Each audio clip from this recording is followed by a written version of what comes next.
All right, everybody, welcome back to Matt Money. Today we have the opportunity to talk to Dev from Fission 3.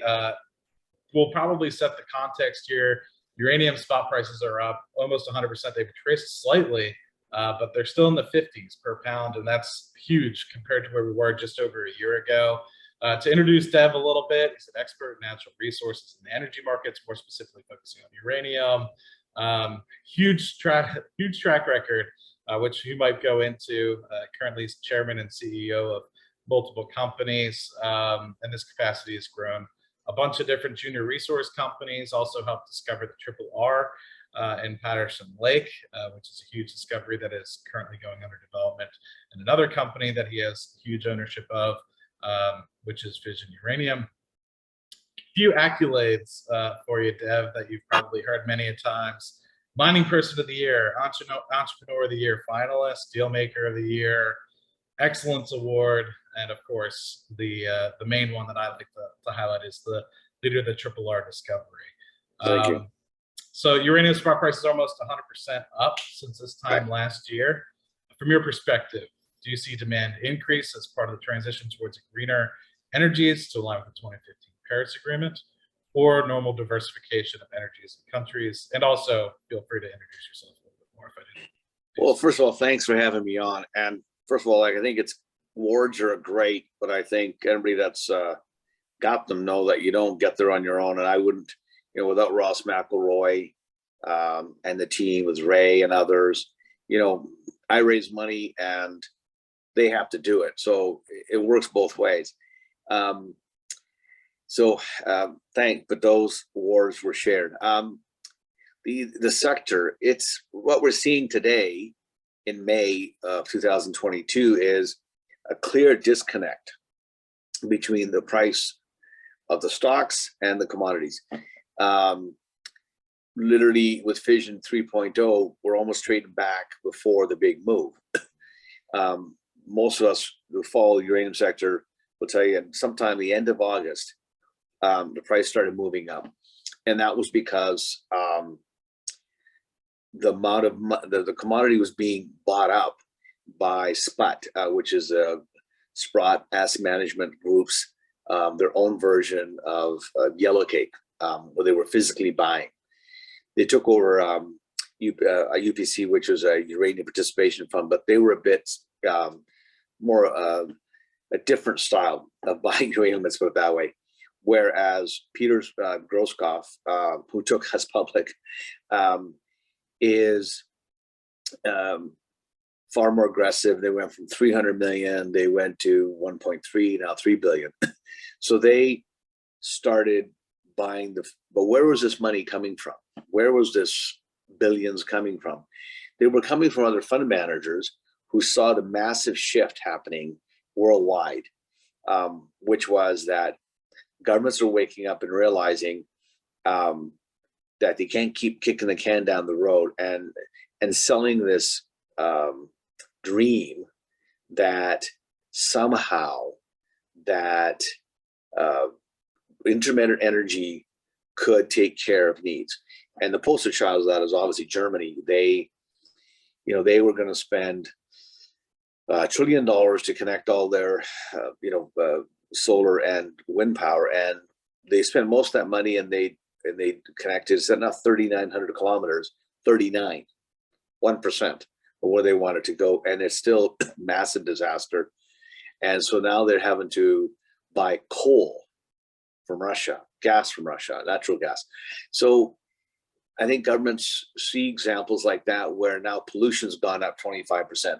So I think somewhere along the way, it hit them what we've been preaching for years. We've been saying two things. One is that there's no way you're going to reach these goals, that these lofty goals, the Paris Accord, the Kyoto Protocol, all of them, without nuclear power. It's just not possible. So that's one reality, which is, really hit them. We've also said, I took the slide out because no one was listening. I'd say we also have to be careful of security of supply. That I always tell people in my, I talk to that when I'm in the States now, that every 10th light bulb is powered by uranium that comes from weapons that were once aimed at this country. So if people just don't see it, I mean, I have very smart people asking me, you know, successful people, oh, what do they use uranium for? So I still get that question from people. So I think what we're seeing is a massive shift, which we haven't had. And also what's really helped is that the Democrats, for the first time in their history, they are saying that we're pro-nuclear. Up to that point, it had only been the Republicans saying we want to. So we're seeing a big shift politically. Every day you read about Korea, you read about, you know, this country saying, no, we're gonna, not only are we not going to turn off a reactor, we're going to build new ones. The big ones, Japan and Korea. We really need them back in the market. Japan especially, they think ahead, and they were, I mean, they're just, they were buying chunks of company in Canada and then getting all the production from them and stuff. They've always been, but since Fukushima, they've kind of left that. And I believe the adult left the spot markets and the markets. I believe that Japan is always the one that thought ahead. But so I think it's good to have them back. So I think what we're seeing is just a massive shift.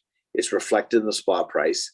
I don't believe the spot price will go down because politically and demand is pushing for it.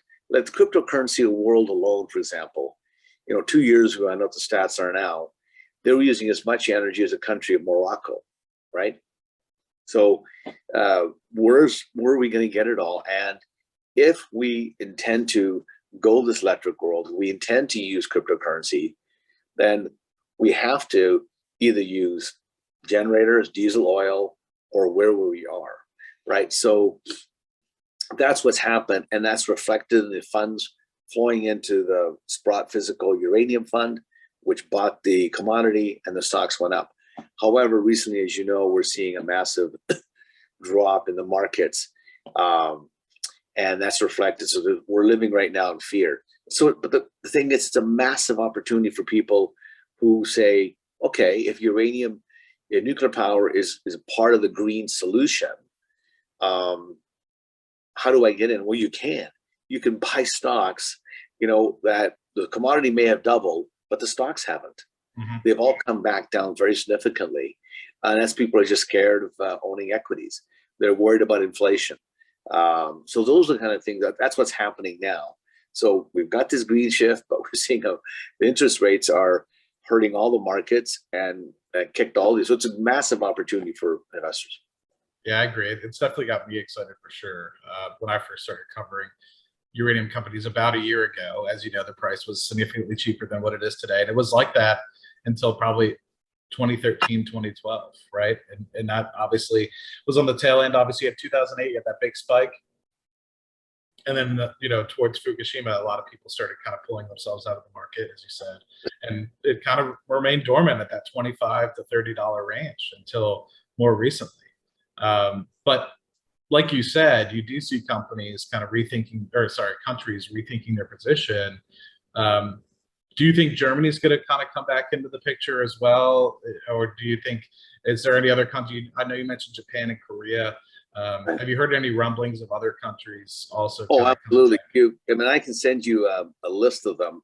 You know, France was going to shut it down. They're saying, no, we're going to do this. Countries through South America, through Africa. What we really need on top of that is somewhat of a commercial small modular reactor, SMR. Instead of building big ones, they're trying to build smaller ones. Now, they are doing it. Bill Gates and Warren Buffett are building one in Wyoming. And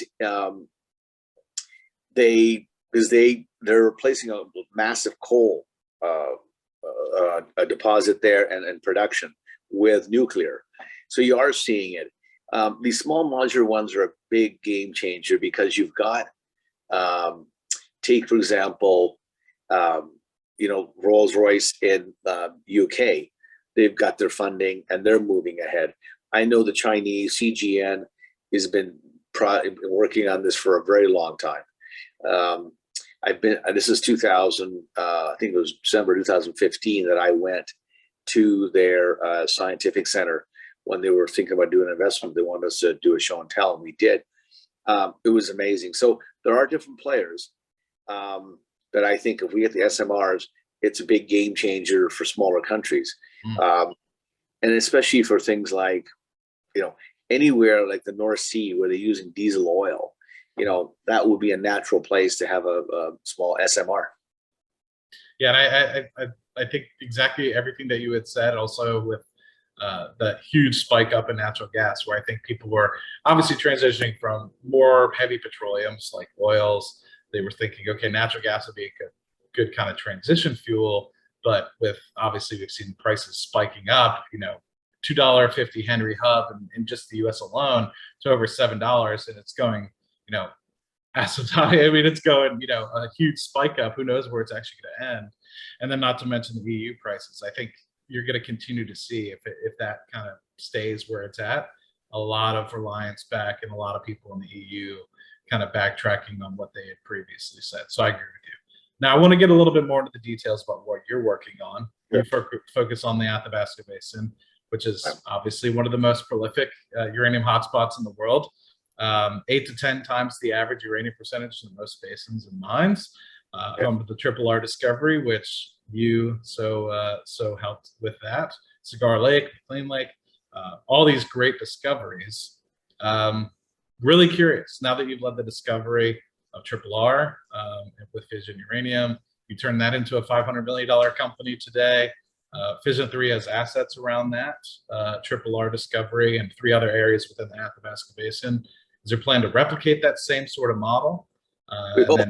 And then eventually become a Fission 4? Or I'm just trying to understand, you've done so well, and maybe you could give people the background about where you started in '96 and the technical team and everything behind that. Yeah, well, like I said, I was in the financial markets, and someone threw this idea of uranium at me, a friend of mine, Rich Newberry. And so we looked at it, and another smart guy, Scott Emerson, said, hey, let's take a look at it. That was the first time that I went to Rick Rule, and I said, what do you think of this crazy idea? And he says, I like it. I said, because there was no uranium companies out there, none.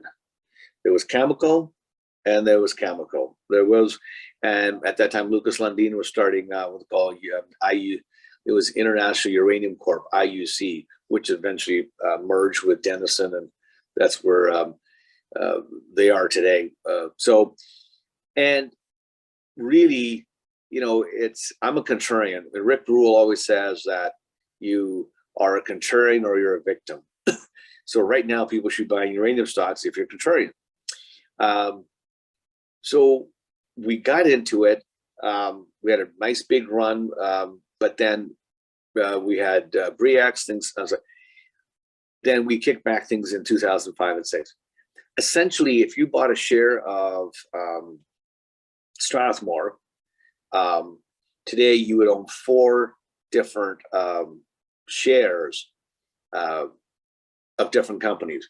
You would have Energy Fuels, Denison, Fission Uranium, and Fission 3.0. We've been able to top the market, split the assets up. The key thing for me was to hire Ross McElroy.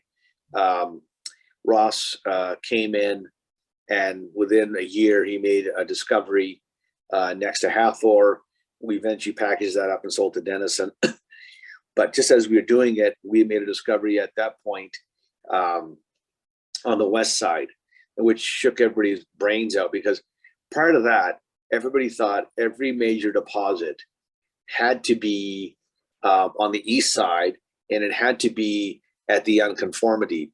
There are 2 types of deposits in the basin: basement hosted versus the conformity.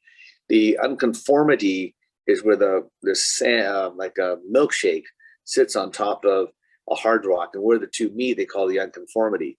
So that discovery, the Waterbury, the J zone, that was put together and actually sold. But on the other side, we were told you never go there. But our guys found a unique way to detect boulders along the ground, which we use.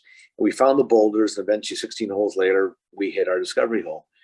And then we bought Alpha, the other half of the deposit. In doing so, we had all these projects that we staked with the knowledge of that same technology detecting. We were looking for boulders or outcrops of uranium. And so all these properties we have today in Fission 3 aren't flukes, they aren't copycats.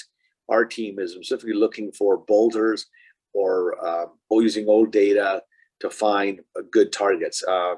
You know, for example, the one we're drilling now soon, Lazy Edward, you know, we have found in old records that there was high grades of uranium in the sandstone, which means there are deposits somewhere there. So that's what we're going after.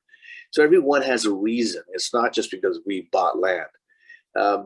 So Fission 3, we're well funded. We'll spend $8 million alone this summer on a number of projects. So, you know, we got our fingers crossed. And it's hard. I mean, if we find it, the stock will triple. If you like the uranium space, you should have Fission in it, Fission 3.0, because we will go up in price up and down like all the uranium stocks. But the big advantage is that we'll triple them if we find it. Secondly, you're well funded. You've got a great technical team in Ray, and on our board is Ross. They're smart people. They have made 2 discoveries. Nobody, and I mean nobody, in the history of uranium has ever found 2 deposits. Well, we have. I mean, Ray and Ross and the team are that good. And so if you want to back somebody, you know, there's a reason why they pass the ball to Michael Jordan at crunch time. He may miss, but he's got a better chance of hitting versus, you know, BJ Armstrong at the time. So that's what you want to do. And that's what all this money we raised last fall, you know, we're employing that. And the flow through funds have been great. That's what we're going to do. We have lots of news coming. We had some good, decent results this spring, this winter. So Fission 3 should be, I believe, part of anybody's portfolio if you like the uranium space. You got to have some, sure, you can have a Cameco, next gen fission uranium, you know, but then you need something, an exploration, but then make sure in real estate is location, location, location. In our business is management, management, management, and have a strong technical team. And that's what we have. That's why I get ticked off like everybody else does with the spot, you know, when our stock goes down, because I just, you know, bought a whack in the 20s and now it's down to 14, 15. But I know that we have a strong team that has the best shot of putting it through the goalpost. Yeah, at the moment, I think Fission 3 is trading at just over 30 million US, 38-ish or so Canadian million as a market cap. And you have like 9 million Canadian in cash, of which you talked about the 8 million going into the ground. Is that 8 million going to go across all 4 different areas? Because I know you kind of have one in each of the corners of the Athabasca, right. Or is it going to focus on Lake Edward? Or well, Lazy Edwards is being funded by Traction. First of all, that doesn't, we don't pay, we get, you know. Yeah, that's the joint venture you signed. What was that in November? We did it last year. Okay. No, and they're great guys. And they've been great to work with. Traction, good group of people. There's 4, we put a news release out. There's 4 or 5 we're going to try to go after. Obviously, those are our goal. But if we hit a hole somewhere, we're going to move the rigs to there and keep exploring. You know, but this time we have specific budgets nailed out for what we want to do. So we'll see, you know, what happens. But no, we have Lazy Ed. We're going to do some work in the winter to PLN. There are 2 or 3 others who might drill Cree. It just really depends, you know, what happens with the first set of results. We're obviously, you know, we'll focus on if we find something. But right now we have 4 or 5 projects that we're going after. Our focus is Lazy Edward and PLN right now. PLN, you know, there's some really nice shallow in the A1 conductor we'll go after in September, and right away we're moving the rigs out towards get towards Lazy Edward. We'll, you know, when we actually start that, we'll announce that. You know, the roads aren't as you know, this time of year very good. Those of us who grow up in the north, you know, there's this spring breakup, you know, where as you know, the roads are always come covered by ice, and it's become mud, and it's easy to get people to get stuck. So hopefully that'll happen soon. And Lazy Edward I like because, you know, it's very unique to find high grade uranium in any kind of uranium in the sandstone itself, which means somewhere around there is a deposit, and it's in a great area. It's, you know, where you want to be, Centennial, you know, Key Lake, Cigar Lakes. It's all out in the east, and they have all the infrastructure and all the roads. So we're quite excited about Lazy Edward. And then we have our own money. So we're using Traction to drill Lazy Edward, and then we use our money to go after 2 or 3 other targets, including PLN, come September. Interesting. Yeah, I'm really looking forward to it. Is it going to be, I guess, are you going to be doing it sequentially, or are you going to do it everything in kind of parallel? You've only got X amount of rigs out there. Yeah. Bryson Drilling is excellent group. And so we can only, but it's systematic. Again, it depends always on, because you're in the north, it's based on weather, what you're doing. You just can't, we're not in Namibia where it's, you know, 12 months a year, but it's widely, you know, these rain deposits are hard to find. You know, a football stadium can hold 50 million pounds, you know, and that's, you know, $5 billion worth of uranium. So, but it's easy. You can be 5 meters off. It's like high grade nugget uranium. If you miss gold, pardon me, it's easy to miss. Not that easy. So, you know, but we've got a shot. We got 8 million, a good technical team. You know, I always like our chances with Ray and the guys.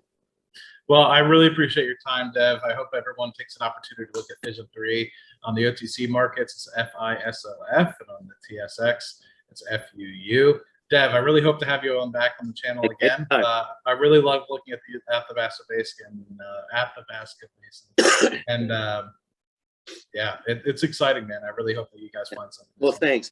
You know, the Athabasca, you know, it's funny, until this whole, you know, Russian invasion of Ukraine, no one's talked about political risk, you know, and so I'm finally glad.